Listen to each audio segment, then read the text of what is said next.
Você está ouvindo Futuro Azul.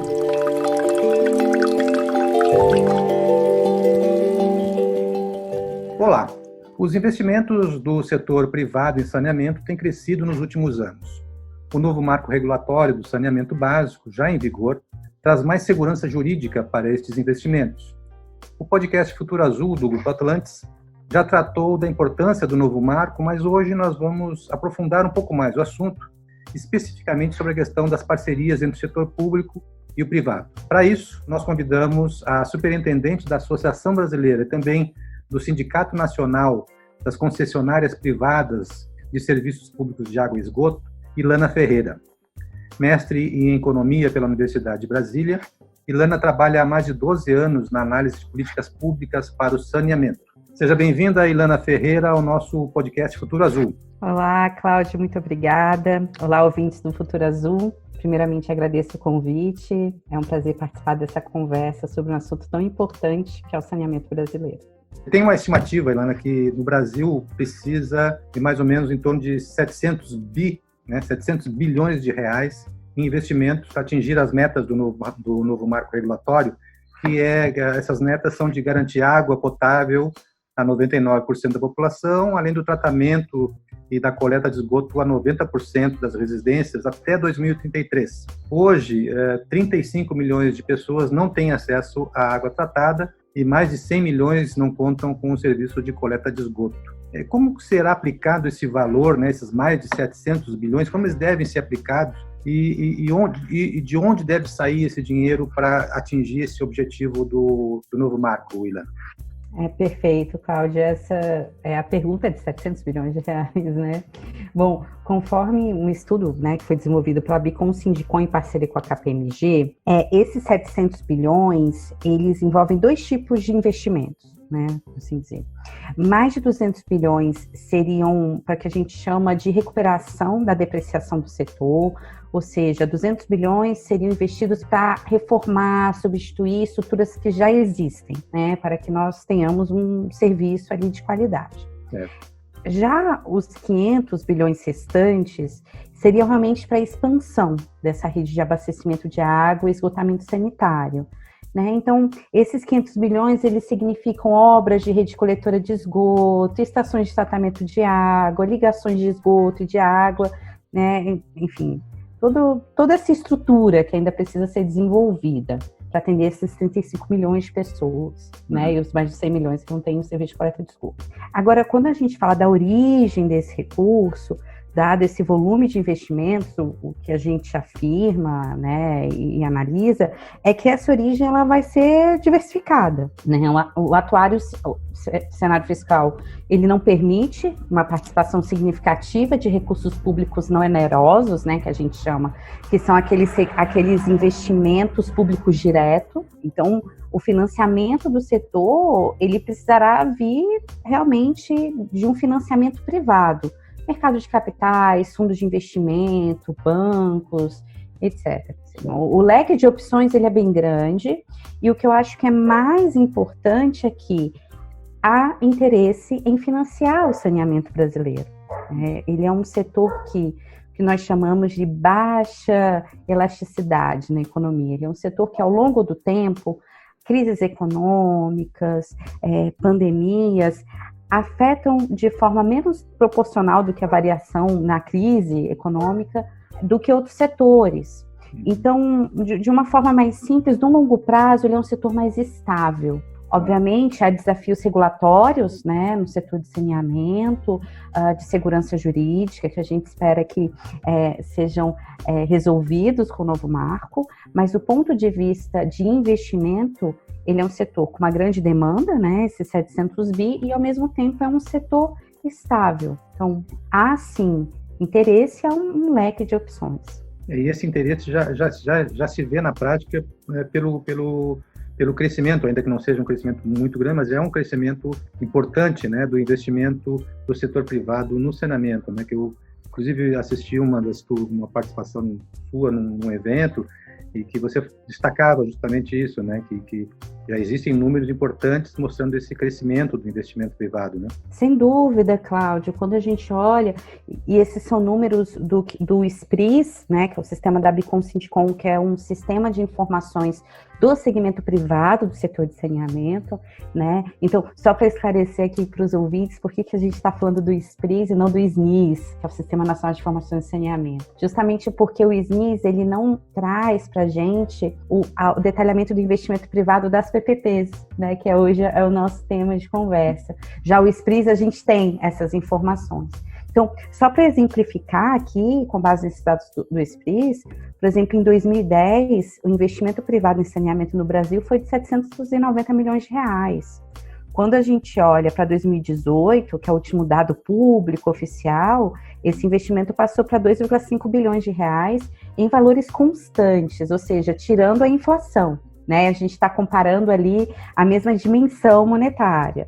Né? Então, em termos percentuais, os operadores privados em 2010, eles foram responsáveis por 6% dos investimentos executados por operadores do setor. Nos últimos anos, a gente já vê uma participação privada em torno de 20%, 21%.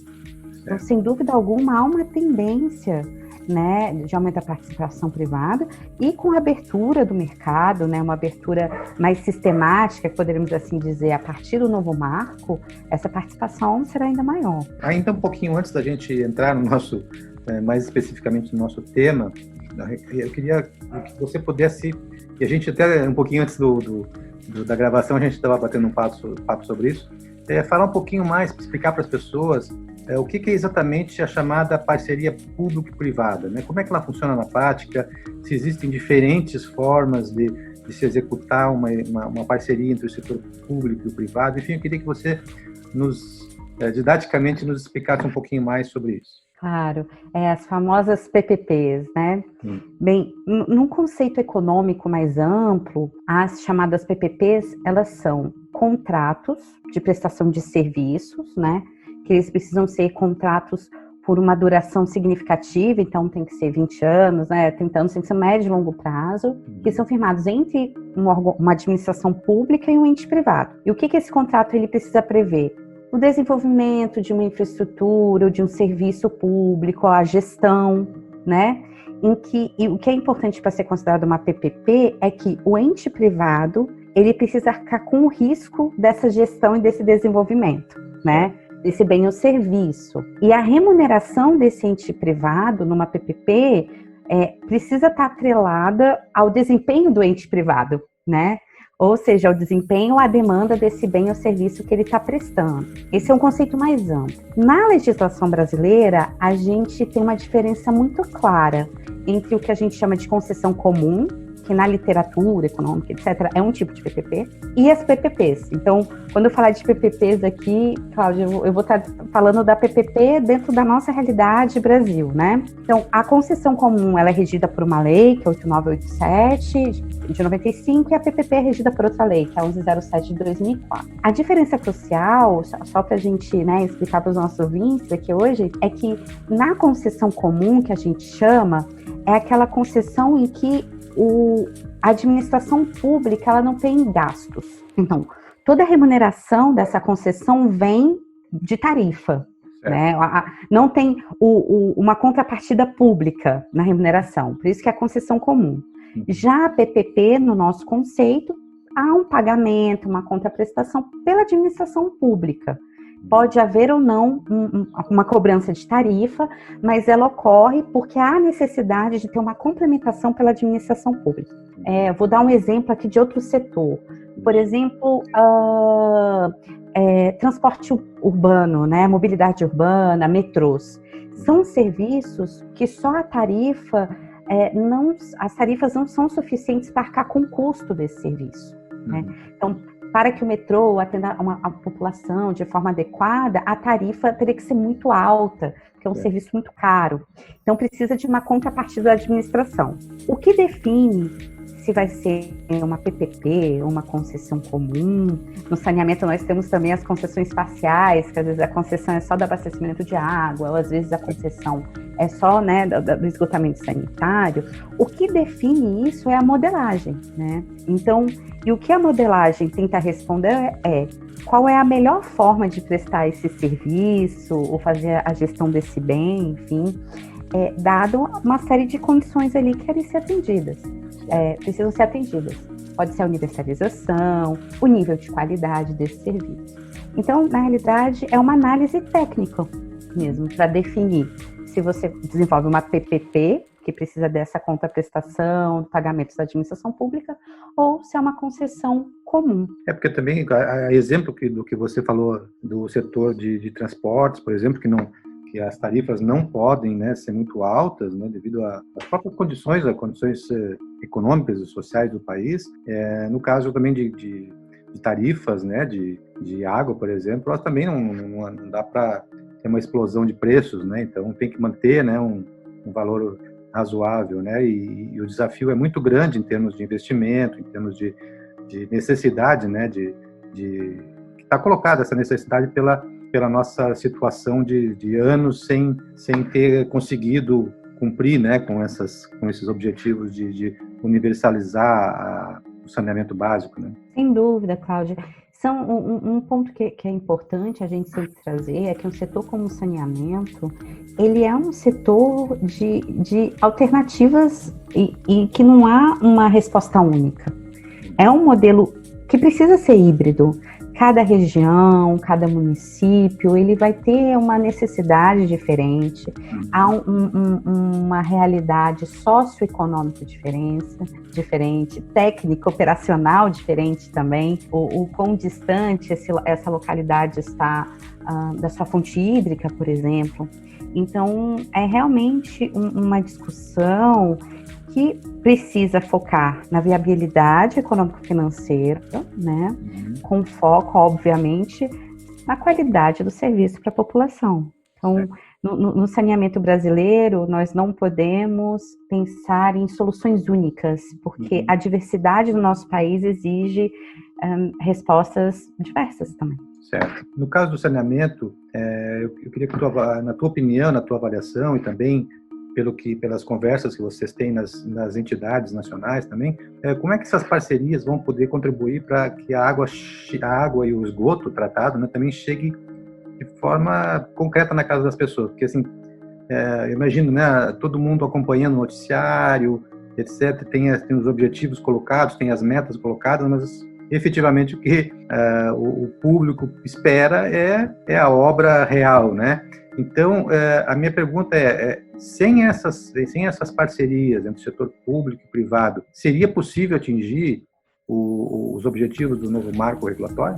De forma alguma, Cláudio, a participação privada e a parceria com o setor privado em diferentes modelos é imprescindível, né?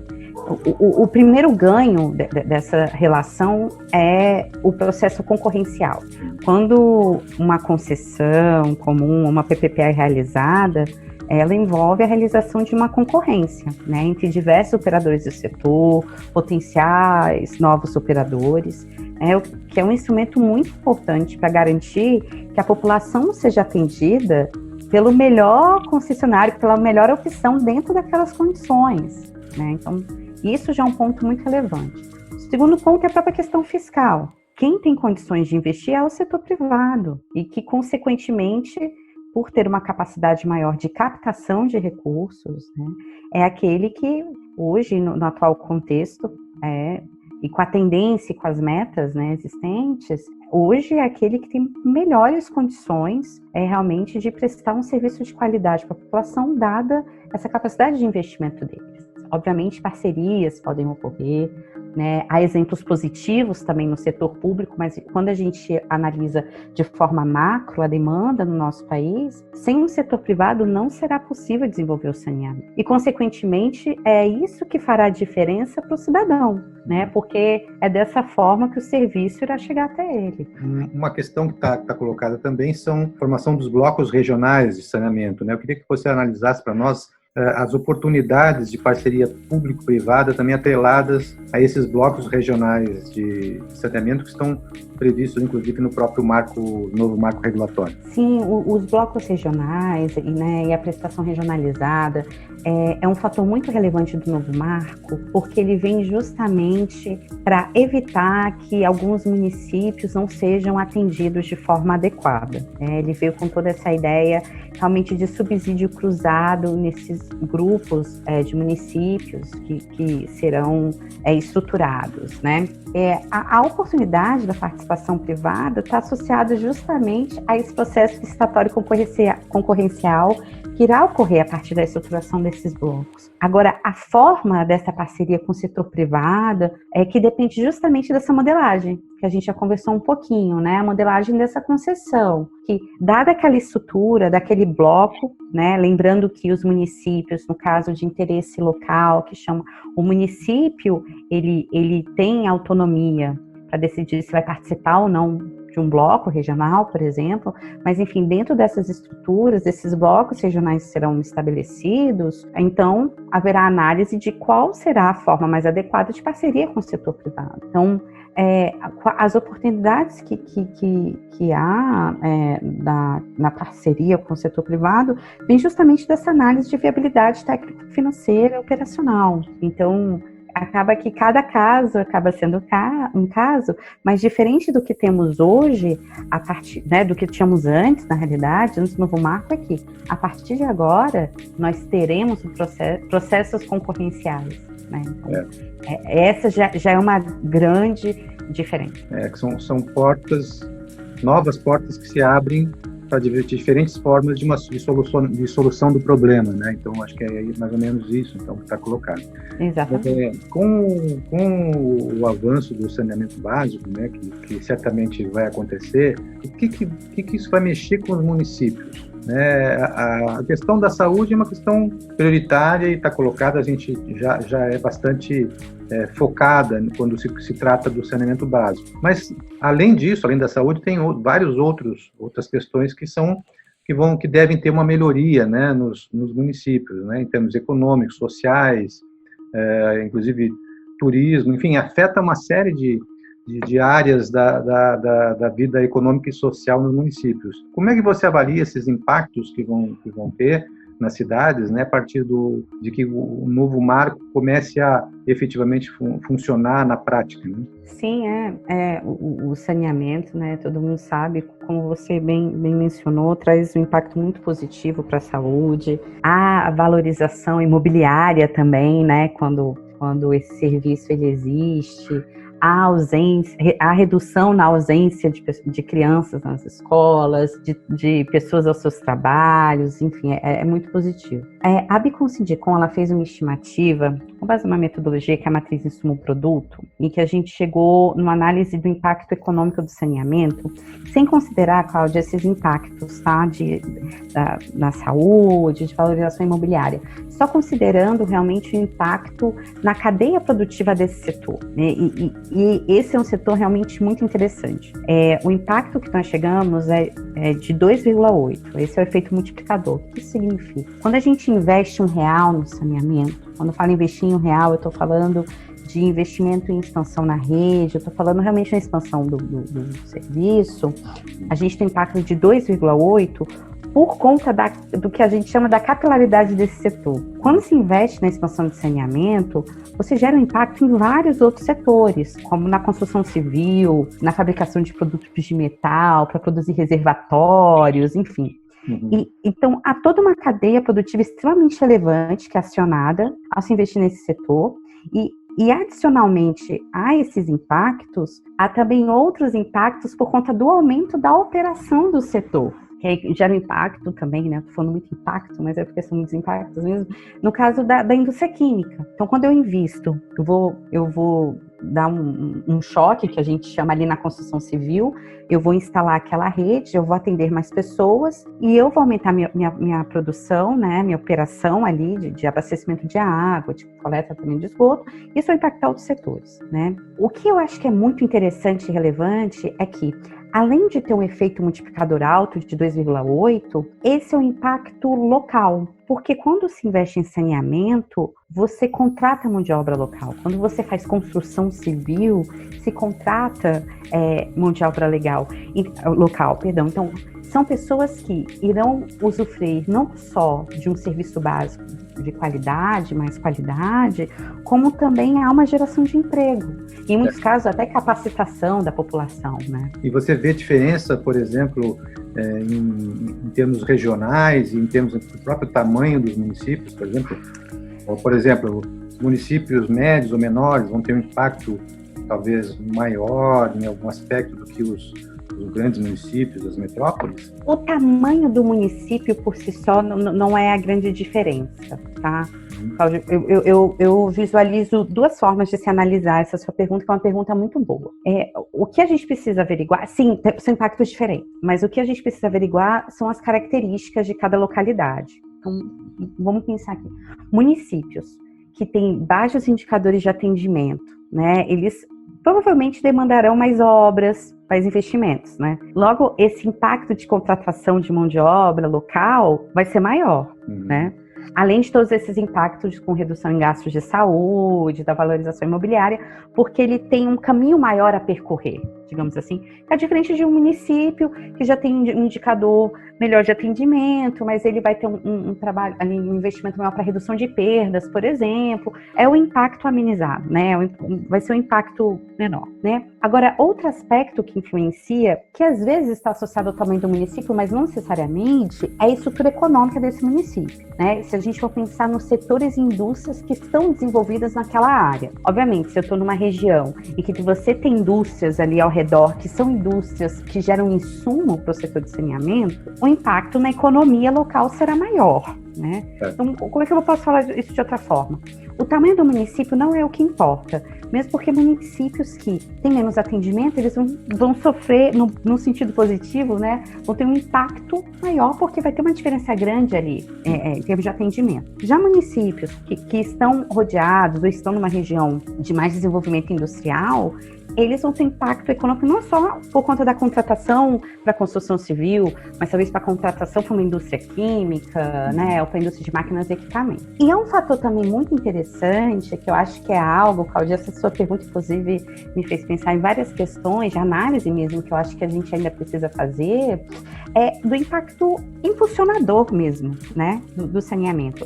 Como nós temos regiões no país e que o nível de atendimento é muito baixo, né, certos setores, certas indústrias podem começar a desenvolver em certas regiões justamente por conta dessa demanda por serviços ou produtos. Então, de fato, há diferenças, sim, mas eu vejo realmente como um ganha-ganha. Assim, independente das características ali, o saneamento tem né, ele é um tipo de serviço público em que ele não tem um impacto temporário. Não é como eu posso dizer, em termos de construção, etc., que uma grande quantidade de pessoas precisam ser mobilizadas para uma área e depois elas vão embora. O saneamento, ele consegue desenvolver o local a partir da contratação das pessoas, da capacitação, das políticas ambientais atreladas a esse serviço, enfim. Então, eu vejo como muito positivo. Mais no sentido das pessoas também entenderem que como é amplo, né? Como é um amplo benefício que os efeitos desse novo marco vai trazer, né?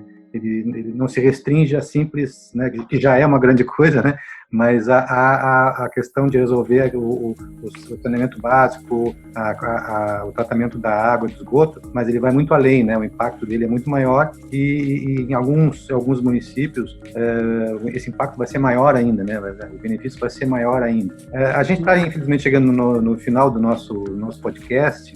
Agradeço a participação da Ilana Ferreira e deixo, Ilana, para ti assim, esse espaço final das tuas considerações, alguma questão que não tenha sido, que tu gostaria de destacar. Então fica o espaço aberto para as tuas considerações finais. Eu quero agradecer, né, a oportunidade, parabenizar a iniciativa do Grupo Atlantis de desenvolver o podcast Futuro Azul. Eu acho que esse é um tema que saneamento precisa ser discutido, ele precisa atingir a população, né, porque é ela quem paga por esse serviço, né, e reforçar a mensagem de que saneamento é básico. Espero, Cláudio, que em 2033 ou até 2040, como o novo marco prevê, possamos dizer que, enquanto sociedade, cumprimos nosso papel e que, então, todo cidadão brasileiro terá acesso a um saneamento de qualidade. Muito obrigada.